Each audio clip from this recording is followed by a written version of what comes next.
Hey everyone, Brandon here. Welcome back to another video.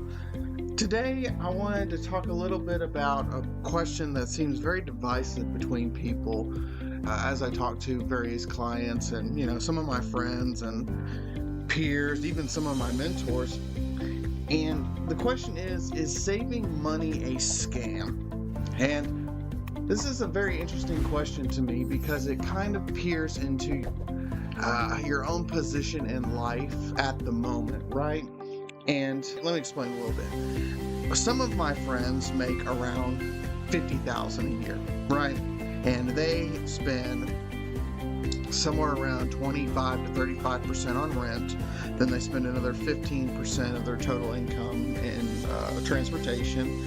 They have a myriad of other things that kind of bring them to that $35,000 after taxes to where they can't save anything. And they never really ponder this question because they don't make enough to be able to say, hey, I need to save more money. I need to do more with it. Instead, they're always trying to double their income, or they're trying to figure out ways to better themselves, to make more money, transition to a better job. But then you get to an earning range of around $80,000 to $90,000, let's say, for example, and your disposable income becomes around $65,000. And with that, let's just say you maintain the same house, car, expenses as the peers around the $50,000 mark. Well, now you have a little bit more discretionary income. You have a little bit more that you could possibly save, and you have a little bit more that you can do luxurious things like you obviously go out, you watch a crap ton of movies off of Amazon by renting them or whatever. And to them, this question becomes more viable. So if I get to choose between this luxury that I can now afford, or I can save my money. And a lot of people in this range, because of the way they have struggled to get that amount of money, then it feels like saving money is more of a scam because of the immediate gratification right now of earning that money, right? You can't tell me if you earned an extra $20,000 tomorrow, you wouldn't go spend probably 50% of it because you just came into that amount of money. The lottery winners are the exact same way, where the government takes 40%, but the remaining 60% of hundreds of millions of dollars, you bet somebody's going to go buy a new car, somebody's going to go buy everything that they possibly have ever wanted because now they have access to that money. It doesn't matter what range of money is, it's more of a habitual mindset of, okay, I either get to spend or I get to save. Now, when you start to get even higher on that echelon of money earning, right? Let's put you at $150,000. Well, now you have a lot more of discretionary income, and you have the capacity to either put money in savings or put money into these various investments. And, when you look at the grand scheme of the S&P 500 or ETFs in the stock market or anything basically trading dollars for dollars, you then get into the mindset of, okay, well, now I can afford the luxuries and I can afford to be able to put money into a system that makes me more money. And so I think this question, is saving money a scam, is definitely dependent on where you're positioned at in life in terms of making money, in terms of income. If you live below your means, well then saving money is going to feel like a scam if you're not making a certain amount of money because you're already living below your means. Why am I saving this money for something 20 years down the road when I could be spending it now and not living like I'm impoverished? Or the flip side of it, you overspend your money and you can't do savings, and so money feels like a scam because you're never able to get enough to save. It's that position in life is definitely the biggest factor, I think, in whether or not you believe saving money is a scam. This coincides with other thoughts like, is the stock market a scam? Is crypto a scam? Is all of these various things, various forms of currency, a scam? And it definitely depends on the mindset, because economies have always existed and the system of currency has always existed, but it shifts between what is valuable at the moment in times. Obviously, it went from bartering straight goods such as sheep or there was hides, furs, baby food, wood, all that raw goods. But then as we advance towards more availability of goods, we need a centralized currency to exchange those goods. So we bounce over to metals, specifically gold and silver, the shiny thing that everybody says, hey, that's valuable to me because it's shiny. And we have now put a system of values on it because it is this shiny rock that I like.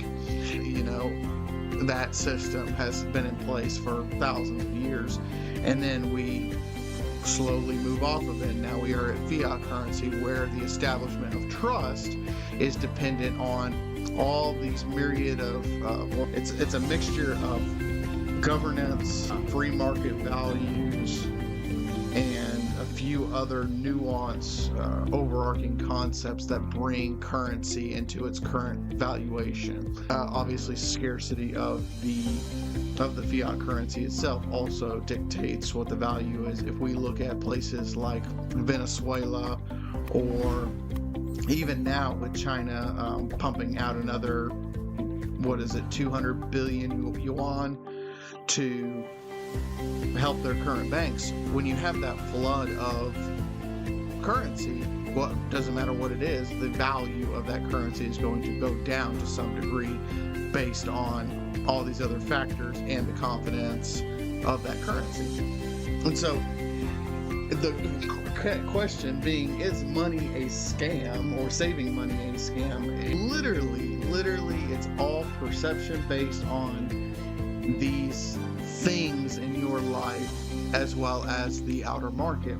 I don't think, me personally, I believe money and currency should be a leverage against time. So follow me with this. If you spend 8 hours a day and you make a certain amount of money, but you could spend 6 hours a day and make a little bit more doing something different or figuring out a different skill, whether it's 1% difference, or you have proportionate, right? So I go down 25% in the amount of time that I spend, but I get an increase or even a decrease of less proportionately. That's going to dictate, okay, I have bought more of my time back using this currency.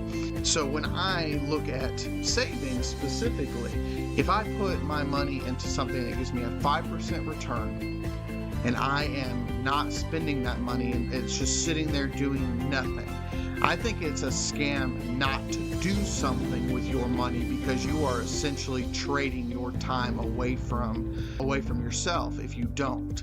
Because money will always be devaluing, because there's always going to be, now that we're on a fiat currency, until we get off of that to some degree, there is always going to be somebody printing more money in the outer market that you have no control over. So if I personally can trade my dollars for more dollars and buy back my time, well, time is finite. I have only 24 hours a day. I only have 16 hours on average of working capability. You bring that down even further with eating.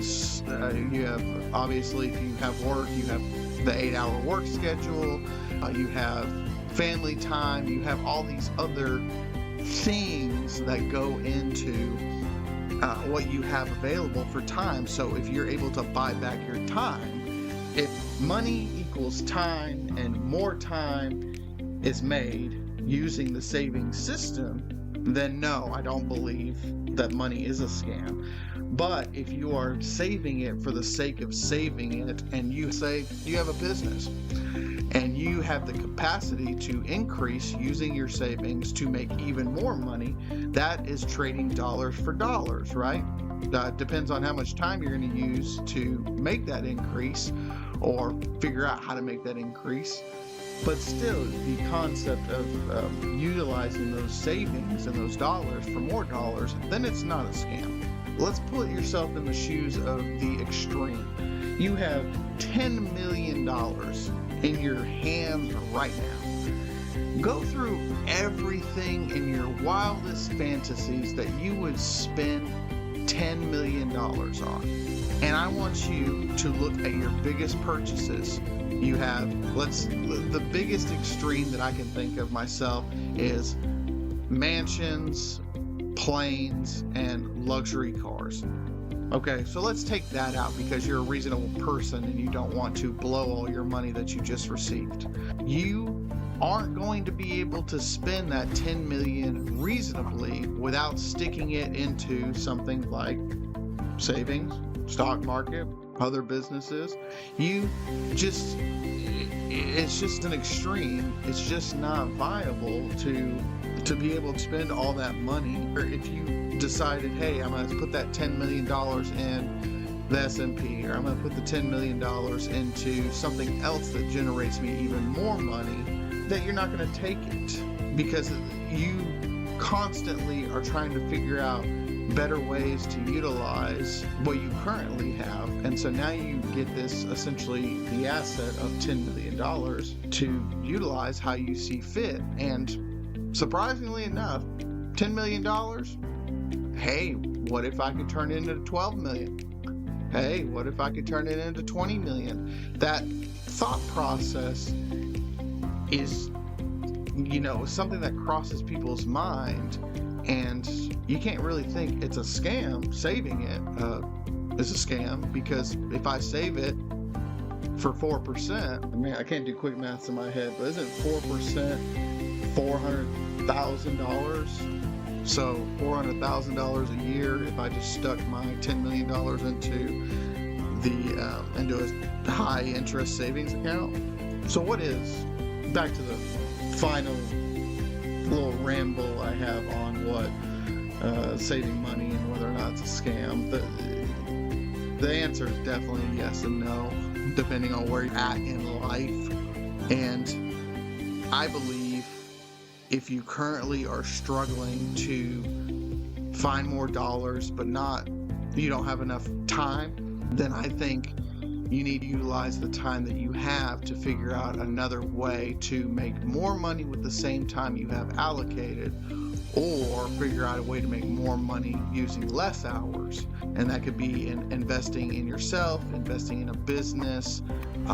If you are lucky, then you'll pick the right stock. If you are very fortunate, you might come up with a good business plan, or 50-page business plan to sell somebody. You have so many different ways of making money, and your time is the most important of this. Money is just arbitrary, looking past, present, future.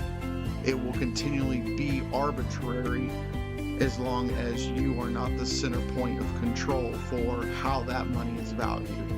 Yeah, I think that's all I wanted to ramble about. Thank you guys. If you enjoyed this video, please like and subscribe, share it with your friends. If you have any comments, questions, or concerns, post them below and let me know your thoughts and opinions. If you don't agree with anything I said, please, but post it down below. Let's start a dialogue. I would rather learn the different perspectives than argue against the perspectives. And yeah, see you on the next one. Bye.